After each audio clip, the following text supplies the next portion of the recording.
Hey, what's up guys? My name is Josh, and today we're going to be talking about the Fidelio X3 from Philips. Now, speaking of Philips, my buddy Brian from Bad Seed Tech, this is his X3 and this video wouldn't have been possible without him. So thanks a lot, Brian. I will leave a link to his very detailed review of the X3 in the description section down below.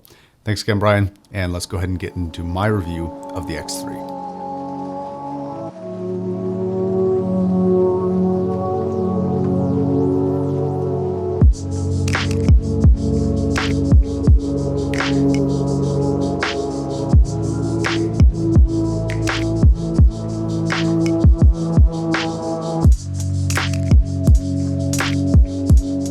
Okay, I want to ask a question here.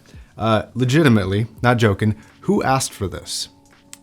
Like genuinely, who asked for this, what is in my hands right now? This is not what Fidelio X2 lovers like myself asked for. This is a terrible successor to a otherwise pretty fun, pretty amazing product. And what I'm genuinely confused by is how they can go so right with a headphone like the SHP 9600, which is the successor to the 9500, and yet so wrong with the X3.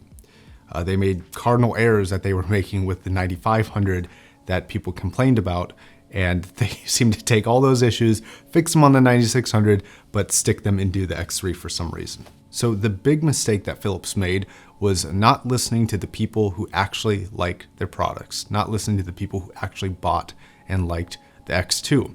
They listened to the people who didn't like their products, and so they changed their products in a substantial, and in my opinion, a bad way. This is going to be completely unfamiliar in terms of sound quality to those owners of the X2, and they've gone the way of an attempt at a neutral headphone, but even at that, I think they missed the mark on. Now, for full disclosure here, Philips is supposed to be sending the 9600 and the X3, but neither have arrived yet. And those were going to be basically review units. I still think that they're on the way. And as usual, regardless if it was a review unit or not, this is going to be my unbiased opinion and review of the X3. Okay, so regarding the build quality of this, there's some familiar and some very different. This is a little bit lighter than what I remember the X2 being like. As you can see, it's a very tall headphone. It still has this really big, very extendable headband on it. In some ways, though, this actually feels like a bit of a step down. It doesn't have the same robust, tough feeling that the X2 had, and instead feels a little bit thinner, a little bit, yes, more modern, sort of, in some ways, but also kind of cheaper in other ways. It's mostly the cups themselves. The metal bracket here is kind of fine, this metal ring, but the cups themselves don't feel particularly solid compared to the X2. Now the pads are still removable by just pulling them off. They still work off that 4-pin system, and they still have the forward angle drivers. The pads do feel relatively the same for material, but they feel slightly plushier than the previous iteration.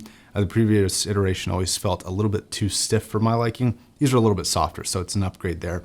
The headband does suffer from a little bit too high tensioning.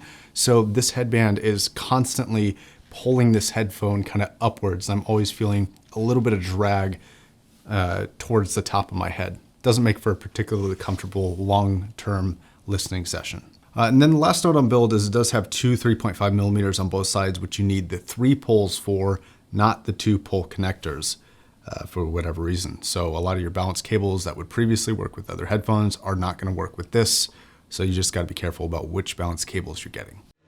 Layer by layer, I didn't know narrowness in my childhood. So let's talk about the sound and why this is so terrible, why I don't like this very much. So the X2 were bass gods. I really enjoyed them. Were they distorted? Yes, sure, 100%.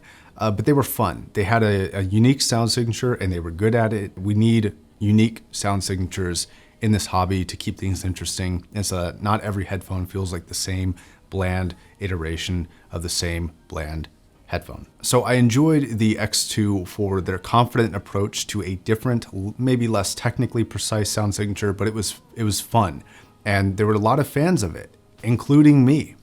But this is not like that. In fact, for the bass response, this is a massive step down. not only does it not produce as much bass as the original X2 did, but it's actually kind of crap bass at all.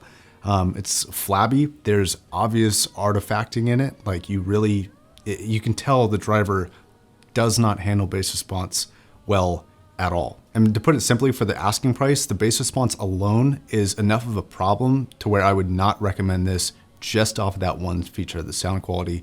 Unfortunately, it doesn't end there. Now, the mid-range is actually somewhat familiar to the X2 being a little bit further away. It's not super close or in your head like something like a 9600 is or a 6XX is. This is going to be just a little bit more into the staging. The tonality here is unfortunately not as warm as I would personally prefer. It sounds a little bit sterile to me, but it doesn't have the distinct vocal characteristics nor the separation capability of something like a Sundara, which shares this same price bracket. In fact, if you're looking for a headphone that does bass properly at this price range, I would recommend the Sundara, or you could just get the X2 if you really enjoy a lot of bass response. Now, one area of the mid-range that is quite nice is actually going to be things like guitar, strings, because the polish on the top end, a little bit extra kind of crispiness there. Strings are finished off relatively well. They do stage pretty well because the imaging and the sound staging is actually pretty good on this headphone. And overall, I really like string performance in general for this headphone. I think it's pretty good. Okay, treble response is the second to most disappointing category in here because they made an error. They committed a cardinal sin, in my opinion, for 2020 for a $350 headphone, and they produced a bright, but more importantly, sibilant headphone. This headphone has a lot of sibilance, like a lot. Now, this was a slight problem with the X2 as well. That was a very V-shaped headphone. It did have a little bit of boosted top end. That wasn't technically perfect. Said that in my review, and that was true. But in that headphone, it did have the bass response to sort of balance it out so you're not just listening to a ton of top end. This lacks the V-shape. It lacks as much of a V-shape as the X2 does. And so you're just getting a lot of top end, a lot of sibilance, and that's going to be just about the most forward part of the song for most songs. And that is really unfortunate. And so this goes from a fun, engaging headphone from the X2 to a really sterile, overly bright, a lot less fun headphone. So for fans of the X2 like me, this feels a little bit like a betrayal, and it is not a sound signature that I enjoy pretty much at all, but especially in comparison to the X2, I would much rather have the X2, all things considered. Now, outside of the sibilance range, this is actually a fairly detailed headphone. I don't know about for the price category, but I would still not consider it an under-detailed headphone. It does actually have a fairly complete top end. There's a few hills and valleys here and there in it, and it's not a perfect reference point, but nothing at this price range is. Now, outside of that sibilance area, I would actually consider the treble response a solid 8 out of 10, though it's probably a little bit more forward than most people are going to like. Technically, it's pretty precise until you reach the S and T range. Now, regarding imaging and soundstage, I actually consider this to be an 8 out of 10 for both.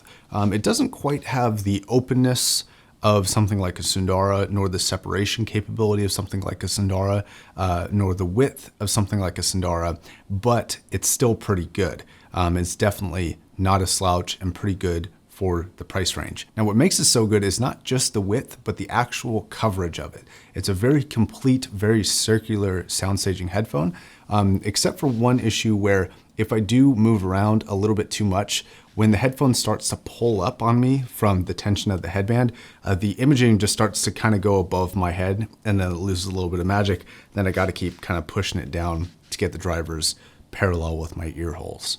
Once that happens, the imaging and the sound staging are pretty good, and that headband issue is probably going to be subject to unit variance or head-to-head variance between me and between you. So for the conclusion, it's actually pretty simple. I personally don't recommend this headphone. I wouldn't recommend it for $200. I probably wouldn't recommend it for $150.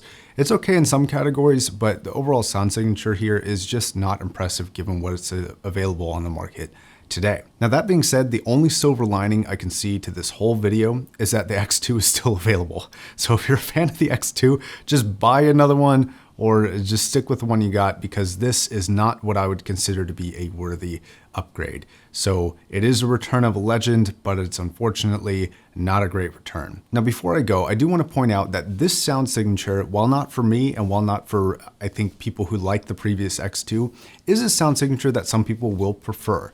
They will like a more treble forward delivery, wide sound staging, things like that, without a ton of bass. And if you do like that, and you want to get that sound signature, but in a better package, I would actually recommend the 2020 version of the HE400i that is coming in at half the price at $170.